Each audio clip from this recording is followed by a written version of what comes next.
ఓం సదాశివసమారంభాం వ్యాసశంకరమధ్యమాం అస్మదాచార్యపర్యంతాం వందే గురుపరంపరాం. జ్యోతిష్ శాస్త్రాన్ని భావితరాల వారికి ప్రసాదించిన ఋషుల యొక్క పాదపద్మాలకి నమస్కారం చేసుకుంటూ, అలాగే నాకు ఈ జ్యోతిష విద్యను నేర్పిన గురువర్యులు జ్యోతిష బ్రహ్మ కీర్తిశేషులు శ్రీ ఏరంకి సూర్యనారాయణమూర్తి గారు, సూర్యశ్రీ దైవజ్ఞ గారి యొక్క పాదపద్మాలకి నమస్కారం చేసుకుంటూ, ఓం శ్రీ మహాగణాధిపతి నమః, శ్రీ గురుభ్యో నమః, హరి ఓం. వీక్షకులందరికీ నమస్కారం. జూన్ నెల 16వ తారీఖు లగాయతు జూన్ 22వ తారీఖు శనివారం వరకు ఉండేటువంటి గ్రహగతుల ఆధారంగా ద్వాదశ రాశుల వారికి ఈ వారం ఏ విధమైనటువంటి శుభాశుభ ఫలితాలు కలగబోతున్నాయో ఈ కార్యక్రమం ద్వారా తెలుసుకుందాం. అందులో భాగంగా ఈ వారం ఉండేటువంటి గ్రహగతులను గమనిద్దాం. ఈ వారంలో శనేశ్వరుడు కుంభరాశి యందు, మీనమందు రాహువు, మేషమందు కుజగ్రహము, వృషభ రాశి యందు గురుడు, మిథున రాశి యందు రవి, బుధ, శుక్రగ్రహాల యొక్క సంచారం అనేటువంటిది జరుగుతూ ఉన్నది.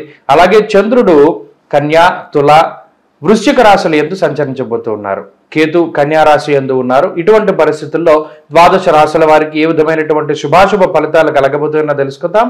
సింహరాశి వారికి ఈ వారం సానుకూలమైనటువంటి గ్రహస్థితి గోచరిస్తూ ఉన్నది. గత వారాలతో పోల్చుకుంటే సింహరాశి వారికి ఈ వారం చాలా అనుకూలమైనటువంటి గ్రహస్థితి కనబడుతూ ఉన్నది. ప్రత్యేకించి రాశ్యాధిపతి అయినటువంటి రవిగ్రహం లాభస్థానాన్ని పొందడం, లాభస్థానంలో శుక్రుడు, బుధుడు అనుకూలమైనటువంటి గ్రహాలుగా ఉండడం, చంద్రబలం అధికంగా ఉండడం వెరసి 4 గ్రహాల తాలూకు శుభ ఫలితాలు సింహరాశి వారికి రానున్నాయి.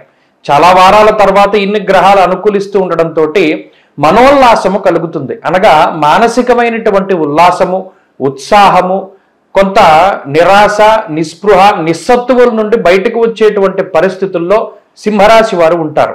ప్రత్యేకించి ఈ గ్రహస్థితి ఆర్థిక పరమైనటువంటి విషయాలపైన, ఆరోగ్య పరిస్థితులపైన, కుటుంబపరమైనటువంటి విషయాలపైన, అలాగే కోర్టు కేసుల మీద ఎక్కువగా ప్రభావాన్ని చూపెడుతూ ఉంటుంది.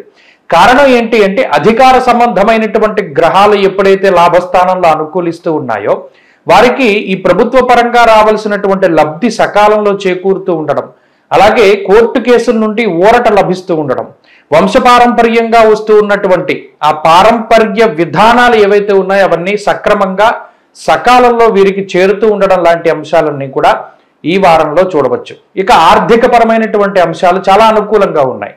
రుణబాధలు తగ్గుముఖం పట్టడం, సకాలంలో డబ్బు చేతికి రావడం, ఆ డబ్బు సక్రమంగా ఉపయోగించుకుంటూ ఉండేటువంటి పరిస్థితులు, సద్బుద్ధి, ఇవన్నీ కూడా ఈ గ్రహస్థితి వల్ల ఏర్పడతాయి. ఆరోగ్యపరమైనటువంటి విషయాల్లో ఎదుగుదల ఉంటుంది. ఆరోగ్యపరంగా ఏదైతే గత కొద్ది కాలంగా ఇబ్బంది పడుతూ ఉన్నారో ఆ పరిస్థితుల నుండి బయటపడడం, త్వరితగతిన వాటి నుండి రికవరీ అయ్యేటువంటి పరిస్థితులు ఈ రాశి వారిలో ఉన్నాయి. ఇక కుటుంబ పరంగా చాలా సానుకూలమైనటువంటి వాతావరణం ఉన్నది. కుటుంబ సభ్యులతోటి కలిసి జీవించుట, వారికి దూరంగా ఉండేటువంటి పరిస్థితుల నుండి బయటపడుట అనేటువంటి అంశాలు ఈ రాశి వారిలో ఉన్నాయి.